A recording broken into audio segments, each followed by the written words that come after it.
గణపయ్య పూజ వెనుక రహస్యం.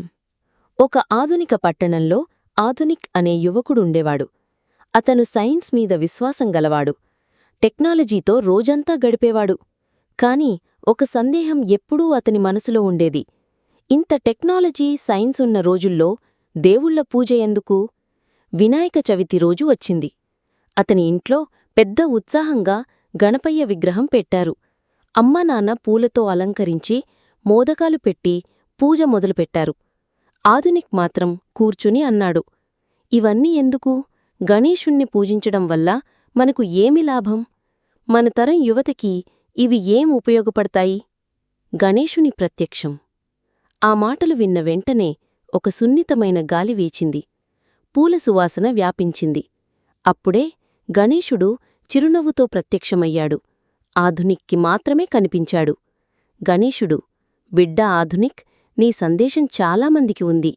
నువ్వు అడిగింది సరియైన ప్రశ్న. కాని నేను చెప్పే సమాధానం విను. ఏనుగు తల అంటే సహనం, జ్ఞానం, శాంతి.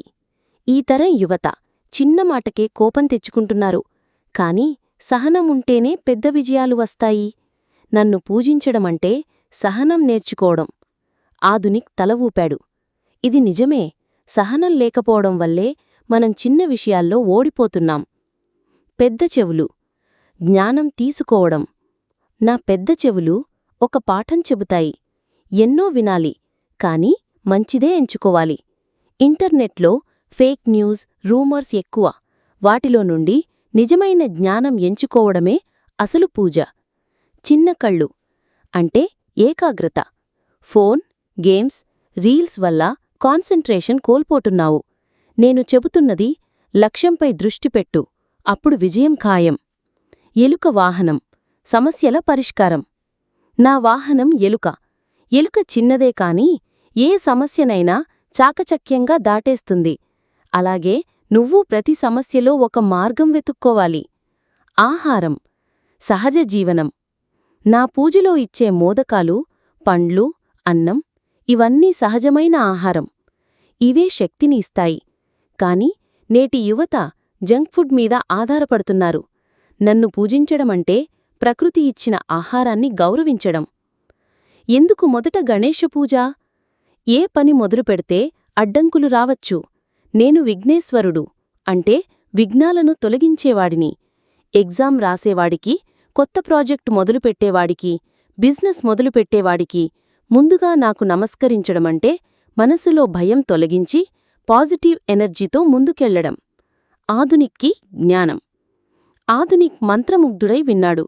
అతని కళ్లలో వెలుగు మెరిసింది. గణపయ్యా, ఇది పాత ఆచారం కాదు, ఇది నిజమైన జీవనశాస్త్రం. సహనం, ఏకాగ్రత, నిజం వినడం, సహజమైన ఆహారం ఇవన్నీ మనకి ఎంతో అవసరం. ఇకనుంచి నీ పూజని నేను గర్వంగా చేస్తాను. గణేశుడు చిరునవ్వుతో ఆశీర్వదించాడు. ఆరోగ్యం, జ్ఞానం, ఆనందం ఎల్లప్పుడూ నీతో ఉంటాయి బిడ్డా అని చెప్పి మెల్లగా కనిపించకుండా పోయాడు. ముగింపు సందేశం. గణేశ పూజ అన్నది కేవలం పాత సంప్రదాయం కాదు. ఇది మనకు సహనం, ఏకాగ్రత, జ్ఞానం, సహజ జీవనం నేర్పే ప్రతీక. ఈ తరం యువతక్కూడా గణపయ్య బోధలు అవసరమే. గణపయ్యతో మొదలుపెడితే విజయమే ముగింపు అవుతుంది. Friends, please subscribe, like, share and comment మన ఛానల్.